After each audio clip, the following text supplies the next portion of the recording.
Bonjour Anna, ravie de t'accueillir sur ma chaîne El Camino del Alma. On va partager ce moment ensemble et on va donc aujourd'hui présenter, alors je ne sais pas comment tu l'appelles réellement, mais pour moi c'est plus une technique, une approche thérapeutique, tu nous en diras un peu plus après si je me trompe, le shiatsu. Donc qu'est-ce que le shiatsu? Mais avant tout, j'aimerais que tu te présentes. Ok. Bonjour Natacha. Eh ben, merci de me recevoir et Avec puis plaisir. de t'intéresser à ce que je fais parce que c'est vrai que c'est une pratique vraiment intéressante. Alors ça s'appelle shiatsu. Shiatsu ça veut dire pression des doigts. Mhm. Euh, alors moi je vais me présenter personnellement. D'accord. Moi je m'appelle Anna, ça fait 10 ans que je fais du shiatsu. Mhm. J'ai commencé par l'esthétique et ça m'a amené au shiatsu. D'accord, très bien. C'était ce que je voulais hein, qu'on fasse, un petit préambule sur ta présentation personnelle. Est-ce que tu peux nous en dire un peu plus sur ton parcours, ton chemin? Qu'est-ce qui t'a amené au shiatsu? Donc, Mm. tu en as parlé, hein, c'est plutôt l'esthétique. Donc, est-ce que tu peux développer un petit peu plus ton parcours, s'il te Mm. plaît? Alors moi j'ai commencé, je me suis, en fait c'est une reconversion dans l'esthétique Mhm. en 2009 et en faisant des massages et des soins du visage, j'ai Mm. senti que j'avais une sensibilité au toucher Mhm. et que les gens percevaient aussi cette sensibilité. D'accord. Et, il y a plusieurs personnes que j'ai rencontrées dans ma vie professionnelle qui me disaient vous devriez pousser la connaissance du corps. Et en réfléchissant, j'ai cherché Des pistes? sur internet, Mm. voir ce que je pouvais trouver. Et je suis tombée sur le shiatsu. J'ai appelé, j'ai voulu voir, puisqu'on peut assister des week-ends gratuits. Mhm. Et ça m'a parlé tout de suite. Mhm. Donc c'est une formation qui dure 4 ans. D'accord. Ben ça, on en parlera plus après, tout ce qui est un petit peu pratico-pratique. Là, D'accord. juste, voilà, le parcours me paraît bien, puisque c'était vraiment dans les grandes lignes. Mm, Puisque là, j'aimerais surtout, pour poursuivre, que tu me dises en quelques mots, qu'est-ce que le shiatsu réellement? mm. Alors le shiatsu, ça vient du japonais. Mhm. C'est une technique, c'est une thérapie corporelle en fait, D'accord. japonaise. Donc, j'étais Qui, pas très loin finalement. oui, c'est pas une technique, hein, c'est une thérapie Mhm. corporelle. D'accord. Oui, c'est bien de le préciser. Ouais, thérapie corporelle, même ma prof de shiatsu disait que c'était un art japonais. Mm. Donc en fait, c'est issu de la médecine chinoise. Ah, d'accord. Intéressant. Je savais pas ça. Bah, en fait, c'est issu de la médecine chinoise parce que c'est les Chinois qui ont découvert qu'on avait des méridiens qui traversaient notre corps. Les méridiens, ce sont des canaux d'énergie Mm. qui nous traversent. Et ces canaux d'énergie qui nous traversent Tout le long du tout corps. le long du corps, voilà, Mhm. mais dans un sens bien Bien précis, particulier, ouais. en fonction du yin et du yang, l'énergie, le qi. Euh, donc en fait, ça, les Chinois avaient déjà connaissance de ça avec l'acupuncture. Le shiatsu, il est venu de cette base de méridiens. Et on s'est aperçu, en fait, les Japonais se sont aperçus qu'en exerçant des pressions avec les doigts sur ces trajets des méridiens, Mm. on refaisait circuler l'énergie dans le corps. Parce que chaque méridien, et ça c'est important de Souligné. le souligner et Mhm. de le retenir, c'est que ces canaux d'énergie, ces méridiens, correspondent à chaque organe de notre corps. D'accord. Donc le foie va avec la vésicule biliaire, Mhm. l'estomac, ça va avec la rate. D'accord. Et quand vous avez un méridien qui circule dans un sens, comme l'estomac et la rate travaillent ensemble, le méridien de l'estomac il va aller en descendant et le méridien de la rate il va aller en montant. Donc on travaille dans le sens de l'énergie du Du méridien méridien. pour D'accord. rééquilibrer. D'accord. Bah, c'est très clair. C'est vraiment très bien. C'est très intéressant. Là maintenant, j'aimerais savoir, tu vois, maintenant que tu nous as un petit peu exposé comment fonctionne donc cette thérapie, hein, tu m'as dit entre guillemets art japonais, thérapie. Quels sont les outils utilisés, s'il y en a, et quelles sont les démarches nécessaires pour faire, en tout cas, pratiquer cette thérapie. Est-ce que tu as des outils que tu utilises ou c'est seulement avec les mains? Et comment tu pratiques une séance, par exemple? Ah, d'accord, c'est plutôt Si tu ça. peux me décrire, oui, voilà, comment se pratique une séance vu que tu n'as pas d'outils utilisés. Oui, j'ai pas d'outils utilisés, c'est que mes doigts. Ça se D'accord. fait sur un futon ou sur une table de massage. Mhm. Et la séance, elle commence par un questionnement déjà, connaître la personne, comment elle se sent en ce moment, quelle est sa problématique, ou même si tout va bien, hein, ça peut aussi. Ça, on le développera aussi plus tard. On va déjà voir comment se passe une séance et après on verra pourquoi. Et donc en fait, il y a un questionnement au départ. La personne, elle est habillée avec une tenue confortable, donc ça peut être un pantalon large, plutôt souple. Ou alors un legging, parce qu'en fait, il y a des pressions, mais il y a aussi des mobilisations, des torsions D'accord, du corps. d'accord. Oui, on n'est pas figé sur le sol et comme un massage où on ne bouge pas. Il y a quand même des mouvements à faire avec le thérapeute. Donc, c'est pour cette raison qu'il nous faut des vêtements confortables et souples. Voilà, c'est ça. Mais c'est c'est le thérapeute qui fait faire les mouvements. La personne, en aucun cas, elle fait quoi que ce soit, parce qu'elle, au contraire, elle doit être vraiment lâchée. Quoi. Oui, elle est passive. Ok. Voilà, donc il y a un premier diagnostic qui est fait sur le ventre pour sentir les organes, et ensuite je vais sentir lesquels méridiens il faut travailler en priorité, parce qu'on ne peut pas travailler sur 12 méridiens d'un seul coup. En même temps, d'accord, ou d'un seul coup. Oui. Voilà, donc on travaille sur la face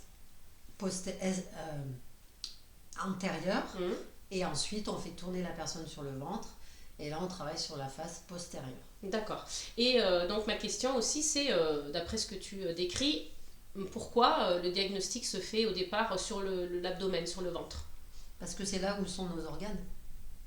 D'accord. Donc, c'est là où sont rassemblés tous les organes génitaux, digestifs, etc. D'accord. Donc, ok. Et tu disais aussi tout à l'heure qu'on commence par le ventre. Et ensuite que tu fais des mouvements. Donc la personne doit impérativement se laisser faire par le thérapeute pour que les mouvements soient bien exécutés.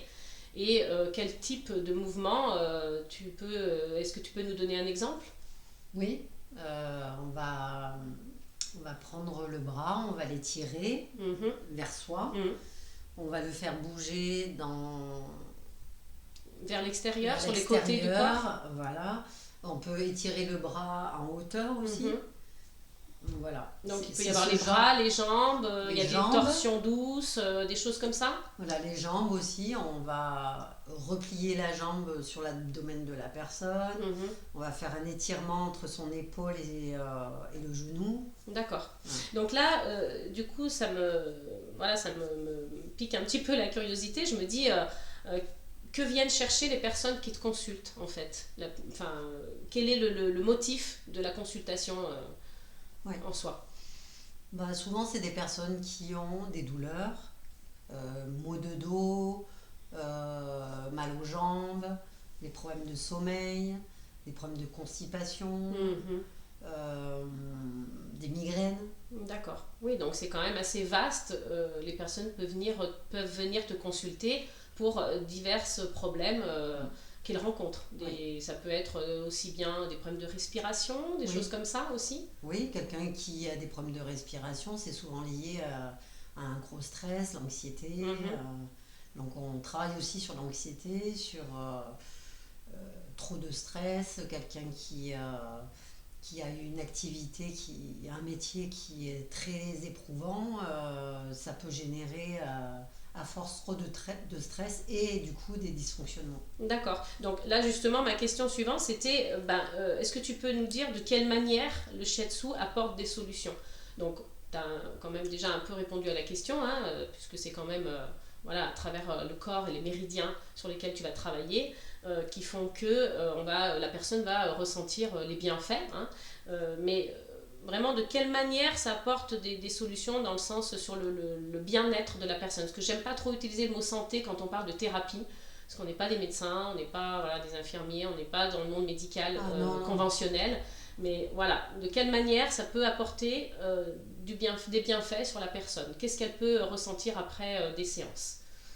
Alors, il y a souvent, après la première séance, Mhm. pour les personnes qui ne connaissent pas, après c'est vraiment propre à chacun, Oui, mais souvent les personnes qui me font un retour après la séance, c'est je me sens libérée, je d'accord. me sens vidée, Mhm. je me sens, j'ai l'impression que j'ai bu, Ah je oui, me quand même, ça va sens... assez loin dans le ressenti de la personne. Il peut y avoir voilà, des Mm. personnes qui ont ce ressenti-là Bah, après physique une et séance émotionnel, en fait, presque. aussi, Ouais, oui. ouais. Après, le retour après chaque séance, alors en sachant qu'il faut plusieurs séances des fois Mhm. pour venir à bout d'une, d'un problème, Mhm. voilà. Euh, Parce que du coup, alors excuse-moi, je te coupe, mais le shiatsu, on peut dire que du coup, il a un impact sur le bien-être de la personne. bah bien sûr. Donc, est-ce que tu peux nous en dire plus par rapport à ça, justement? Donc, c'est ce Mm, que tu étais en train de développer. mm. Bon, on va dire que tu nous as fait une introduction, mais est-ce qu'on peut, tu peux nous donner des exemples plus concrets de vraiment des bienfaits, du bien-être que la personne dans lequel elle peut se retrouver après ces séances? Oui, donc il y a ça, il y a c'est un bien-être intérieur, mais aussi des changements physiques et psychologiques. Il peut y avoir après une séance des Mm. courbatures, puisque Mhm. s'il y a eu des blocages, et ben, il peut y avoir eu des courbatures après, mais après ça passe. Mhm. Euh, Souvent, si une personne vient me voir pour une migraine, au bout de 2 séances, elle va me dire mais j'ai déjà plus mal à la tête. D'accord, oui, donc c'est vraiment... Des problèmes de constipation, des mhm. personnes qui sont allées à la selle après la séance, par exemple. D'accord, d'accord. Oui, donc c'est vraiment, on parle de libération en fait, Mm, hein. On parle de libération de poids, de blocage. On défait des nœuds en mm, réalité, un peu, hein. ouais, C'est d'une manière mm, schématisée, mais c'est quand même un peu ça. oui, C'est vraiment intéressant et on voit quand même que voilà, à travers cette thérapie euh, qui offre plein de possibilités, voilà, on peut libérer des blocages ou en tout cas des douleurs. Une personne vient avec une problématique et elle en repart soulagée, libérée, mais soulagée. on a bien précisé qu'il fallait plusieurs séances. On y reviendra de toute façon après sur cette question-là. Donc là, j'allais dire, voit-on une évolution au fil des séances? Donc j'imagine que ben oui, Oui. ça doit être même très bluffant. Mm, Si oui, tu as un exemple peut-être j'en vraiment ai un. important à nous citer. Justement, ce matin, j'étais chez un monsieur qui est commercial, qui a fait dans sa vie beaucoup de routes et qui en fait Mhm, encore aujourd'hui. mhm, Et quand il est venu me voir il y a 5 ans, il avait très très mal au dos. Et donc il est venu à plusieurs séances. mhm. Et là ce matin, il me disait bien que depuis qu'il avait commencé le shiatsu, il n'avait plus le mal de dos qu'il a eu il y a 5 ans. D'accord. Malgré qu'il fait encore de la route. Malgré qu'il fait encore de la route. D'accord. Oui, ouais, donc c'est vraiment impressionnant en termes de Oui. réussite et Mm. de résultats, Oui. en tout cas. Ouais, ouais, c'est vraiment intéressant. Et pour donc être, j'allais dire, thérapeute hein, en shiatsu, est-ce que, voilà, quelle est la formation qu'il faut faire pour, si on veut devenir thérapeute, si nos auditeurs nous écoutent aujourd'hui et que voilà, ça les intéresse et qu'ils veulent devenir eux-mêmes thérapeutes en shiatsu? Mais ils font une formation qui dure 4 ans. D'accord, oui, donc c'est assez long Oui. en termes de formation. Oui. Est-ce qu'il y a des organismes particuliers? Comment on les appelle ces organismes? Est-ce que Bah, c'est des moi, centres de formation? c'est des écoles, hein, c'est des associations, c'est des écoles. Moi, j'ai fait mon école à la Fédération française de Shiatsu. D'accord, donc il se trouve à... FFST. Ah bah, le siège est à Paris, Oui, mais ils mais, sont un peu partout en France? voilà, il y a plusieurs enseignants Mhm. qui sont dispatchés dans la France et moi, j'ai fait ma formation dans la Drôme. D'accord, d'accord. Et est-ce que en termes de coûts, on peut donner une fourchette représentative? C'est à peu près, hein, c'est pour... donc je sais pas combien de temps ça fait que tu es... Bah, il faut compter, aller à... Moi, je vais parler en termes de mois parce que je me souviens plus et puis ça fait déjà un petit moment. mais faut compter 120 euros, 130 euros par mois pendant D'accord. 4 ans. D'accord, ok. Très bien. Bah, de toute façon, voilà, je pense que nos auditeurs feront le calcul, sinon on le mettra aussi en description sous la vidéo. Est-ce que pour ces formations, justement, parce que voilà, ça a quand même un coût, hein, il ne faut pas se mentir, est-ce qu'il existe des aides financières Aujourd'hui, oui. Oui, d'accord. À C'était l'époque, pas le cas. quand moi je l'ai fait, Ouais. non. Mais maintenant, il y a, je crois, le fonds GESIF qui peut financer. D'accord. Oui, Ok. Et le CPF aussi, on peut l'utiliser ou... je crois pas que ça Non, marche. pas le CPF. Je pense Ok. pas. En tout cas, voilà, on sait qu'il existe aujourd'hui des aides, donc Oui. peut-être à voir avec... Oui, voilà, après, il faut se renseigner. voilà, investiguer un peu sur Internet, renseigner dans les centres de formation, etc. Si vraiment voilà, vous voulez vous faire aider à ce niveau-là. Moi, ma question suivante, c'est quel est le tarif approximatif, si tu veux pas donner le tarif, mais voilà, ça peut être intéressant pour ceux qui voudraient faire une séance avec toi, par exemple, ou avec un autre thérapeute de shiatsu, approximatif d'une séance. Alors peut-être que tu as plusieurs tarifs, je te laisse nous expliquer. Moi, j'ai pas plusieurs tarifs, j'ai qu'un seul tarif. Moi, je travaille à domicile, donc je vais chez les personnes. Mhm. Donc, je prends le prix de la séance plus le déplacement. D'accord. Mais moi, mon prix, c'est 60 euros de l'heure. 60 Ok. euros pour une séance. Et une séance, c'est toujours sur une heure. Oui, D'accord, pour moi, ça- c'est sur une heure. D'accord, ça peut pas être plus court ou plus long. Non. Non. En général, c'est bien sur une heure et c'est 60 euros la séance. En tout cas, pour toi, tes tarifs à toi. Oui. Et puis, ça, on peut pas faire du shiatsu sur une demi-heure, quoi. Alors, sur Oui. un enfant, c'est une demi-heure. Oui, À ah bah peine. ça c'est bien de le préciser par contre. Mais justement, est-ce que tu peux nous en dire plus justement sur les enfants? Est-ce que, voilà, certainement ça peut aider certains parents qui nous écoutent à quel point le shiatsu peut aussi être bénéfique Bah, sur les enfants. On peut faire du shiatsu sur un nourrisson, sur un enfant, sur une personne âgée. Donc c'est une technique assez douce finalement. Oui. Et Oui. brève. Parce qu'en peu de séances, on peut déjà ressentir les bienfaits, quoi. Oui. D'accord, ok. Eh bien écoute Anna, je te remercie en tout cas de m'avoir consacré du temps pour cette interview. J'espère qu'on aura répondu à suffisamment de questions pour apporter des informations sur cette technique, enfin en tout cas thérapie, pardon, à nos auditeurs et à tous ceux que ça intéresse. N'hésitez pas à vous abonner, à liker, à partager, à commenter, hein, faites-nous des retours pour savoir voilà, si ça vous a parlé, si ça vous a donné des informations et des renseignements. On mettra donc toutes les coordonnées d'Anna en barre de description sous la vidéo. Et puis, bien sûr, n'hésitez pas à nous faire des retours et vous pouvez me contacter à travers mon adresse mail également, mais vous aurez toutes les coordonnées d'Anna également. Hein.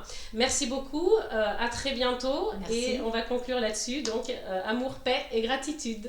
Merci.